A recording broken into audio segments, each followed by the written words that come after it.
एक तरफ तो पाकिस्तान ईरान युद्ध में मध्यस्थ बनने की कोशिश में है, लेकिन ईरान उसे कोई भाव नहीं दे रहा। यहाँ तक कि पाकिस्तानी जहाज़ों को ईरान ने अपने समुद्री मार्ग होर्मुज स्ट्रेट का इस्तेमाल करने से भी रोक दिया है। अमेरिका, इजराइल और ईरान जंग का आज 26वां दिन है। ईरान के इस्लामिक रेवोल्यूशनरी गार्ड कॉर्प्स यानी IRGC ने पाकिस्तान के कराची जा रहे एक जहाज को होर्मुज स्ट्रेट पार करने से रोक दिया। IRGC के नेवी कमांडर अली रेजा तंगसीरी ने कहा कि सेलिन नाम के इस जहाज के पास होर्मुज पार करने की इजाज़त नहीं थी। उन्होंने कहा कि इस रास्ते से गुजरने वाले हर जहाज को पहले ईरानी अधिकारियों से इजाज़त लेनी होगी। ये सारा मामला तब हुआ जब पाकिस्तान इस जंग में मध्यस्थता की कोशिश कर रहा है। पाकिस्तानी PM शहबाज शरीफ ने कल ही ईरानी राष्ट्रपति मसूद पेजेश्कियन से फ़ोन पर बात भी की थी। वहीं जंग की शुरुआत से अब तक भारत के 5 LPG और तेल टैंकर होर्मुज से गुजर चुके हैं।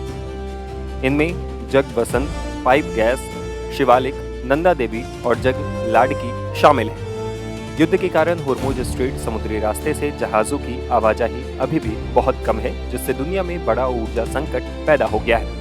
ईरान के संयुक्त राष्ट्र में अपने मिशन के जरिए कहा कि ऐसे जहाज सुरक्षित रास्ते का इस्तेमाल कर सकते हैं जो ईरान के खिलाफ किसी तरह की गतिविधि में शामिल नहीं है और उसके नियमों का पालन करते हैं। हालांकि ईरान ने राहत देने की बात कही है, लेकिन जमीन पर हालात कुछ और ही हैं। पहले जहां हर दिन करीब 120 जहाज इस रास्ते से गुजरते थे, अभी ये संख्या घटकर सिर्फ 4 से 5 रह गई है, यानी समुद्री व्यापार लगभग ठप हो चुका है। दरअसल होर्मुज स्ट्रेट दुनिया का एक बहुत अहम रास्ता है, जहां से करीब 20% तेल और गैस की सप्लाई होती है।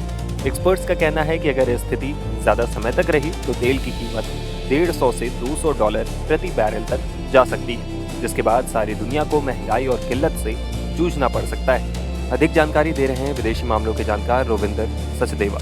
देखिए, इस समय दुनिया में क्रूड ऑयल की कीमत इसलिए बढ़ रही है क्योंकि किल्लत हो रही है, कमी हो रही है। स्ट्रेट ऑफ हॉर्मुज से तेल आ नहीं रहा है, निकल नहीं रहा है। दुनिया में रोज करीब 100 मिलियन बैरल्स तेल की खपत होती है। भारत हम करीब 5 मिलियन बैरल हर रोज इंपोर्ट करते हैं। चाइना करीब 10 मिलियन बैरल इंपोर्ट करता है। अलग अलग देश करते हैं। अब जब कीमतें बढ़ रही हैं तो अमेरिका ने अपने pure capitalism, free market angle से उसने अव्वल तो कहा कि रशिया का जो तेल है समुंदर में, यानी कि रशिया की शिप्स हैं काफ़ी सारी जिनमें रशिया का तेल है, वो समुद्र में कहीं से कहीं जा रही हैं, या फिर काफ़ी ऐसी शिप्स हैं जिनको केवल स्टोरेज की तरह इस्तेमाल किया जा रहा है। वो समुद्र में खड़ी हैं, उनमें तेल भरा हुआ है। जब कोई बायर मिलता है रशिया को तो वो भेज दी जाती है शिप। ऐसी करीब 150 टैंकर्स हैं रशिया के जिनको कहा जाता है एट द सी और ऑयल एट सी। उसका 30 दिन का वेवर दिया अमेरिका ने सबको कि भाई रशिया से तेल खरीद लो। अब वो भी करीब 100 से 150 मिलियन बैरल है उन सारी शिप्स में जो रशियन शिप्स हैं। तो कुछ तो किल्लत थोड़ी बहुत सॉल्व वहाँ से हुई।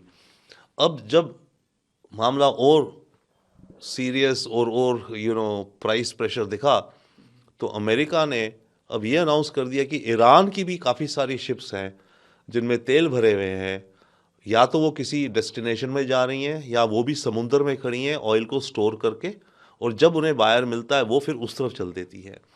तो ईरान का भी इस तरह से जिसे कहा जाता है ऑयल एट सी और ऑयल एट वाटर करीब 150 मिलियन बैरल है। तो ईरान का 150 मिलियन हो गया, उससे अलावा रशिया का 140-150 शायद वो भी है, तो करीब 300 मिलियन बैरल की सप्लाई दुनिया की मार्केट में आएगी। तो तेल की कीमतें थोड़ी थम सकती हैं। बट बात यह कि ये दोनों तो 30-30 दिन के एग्जम्पशंस हैं। ये जंग अगर लंबी चलती रही तो कीमतों को बढ़ना ही होगा, क्योंकि इन 30 दिन में मानो ईरान ने अपने 140 मिलियन बेच भी दिए, अब प्रोडक्शन भी तो नहीं हो रही। ईरान की इन्होंने प्रोडक्शन को बर्बाद कर रहे हैं, तो ईरान का नया तेल मार्केट में क्या आएगा, कम आएगा। वहाँ रशिया की ठीक है वो 150 मिलियन को आपने बिकवा दिया, बट उसके आगे अगर आप रशिया को और बिकवा रहे हो तो फिर हो रहा है कि रशिया तो पैसा लेके यूक्रेन युद्ध में जा रहा है। तो अमेरिका अजीब व गरीब कैलकुलस कर रहा है तेल को लेकर के। देखिए, स्ट्रेट्स ऑफ हॉर्मुज जो है ये करीब 30 किलोमीटर का समुंदर है विड्थ में, जो कि पर्शियन गल्फ के जितने देश हैं उनका सारा का सारा तेल यहाँ से आता है, राइट। अब क्योंकि युद्ध चल रहा है तो पर्शियन गल्फ को ब्लॉक कर दिया है ईरान ने अपने युद्ध के हिसाब से, और प्रेशर पॉइंट बनाने के लिए अमेरिका के ऊपर, दुनिया के ऊपर। तो शुरुआत में तो ईरान ने कहा कि वो किसी भी टैंकर को नहीं जाने देगा। टैंकर ऑयल भरा हो जिसमें, या LNG गैस हो, या कोई कार्गो हो, नहीं जाने देगा। परंतु फिर कुछ दिनों बाद जब प्रेशर आया अलग अलग देशों से, तो ईरान ने सबसे पहले भारत और चाइना को एग्जेम्पशन दे दी कि ठीक है, आप अपने टैंकर ले जाइए। हमारी डिप्लोमेसी ने काफ़ी मेहनत करी, मिनिस्टर जयशंकर ने। तो भारत के अभी जैसे कुछ दिन पहले 2 LPG टैंकर आए। एक LPG टैंकर में करीब 40,000 टन LPG थी। LNG आए, उधर चाइना के भी आ रहे हैं। तो ईरान अब पॉलिसी बना रहा है स्ट्रेट ऑफ हॉर्मुज से शिप्स को जाने देने की। उसकी पॉलिसी में अब ये हो रहा है कि जो देश दुश्मन नहीं है उनके टैंकरों को हमें जाने देंगे। और ये बिल को कानून बनाने के प्रयास में है ईरान अपनी पार्लियामेंट में। जो दुश्मन देश है उनको नहीं जाने देंगे। दुश्मन देश हो गए यानी कि अमेरिका, इजराइल और जो भी देश ईरान के खिलाफ इस जंग को सपोर्ट कर रहे हैं।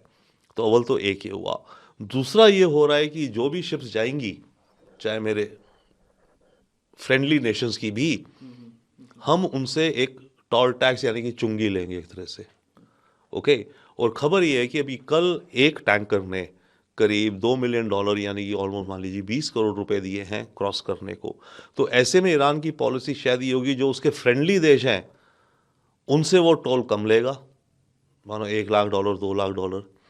बट जो अमेरिकन और ब्रिटिश और इजरायली लिंक्ड या उनके ओनरशिप की शिप्स हैं, उनको अगर जाने भी देगा तो उनसे खूब अच्छा खासा पैसा मांगेगा, $2 मिलियन, $5 मिलियन।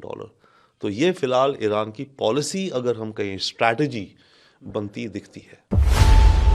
खबरों की रणभूमि में यहां शोर नहीं, सोच लड़ती है। जहां शब्द नहीं, फैक्ट्स वार करते हैं और हर सवाल खोलता है सच की नई परत।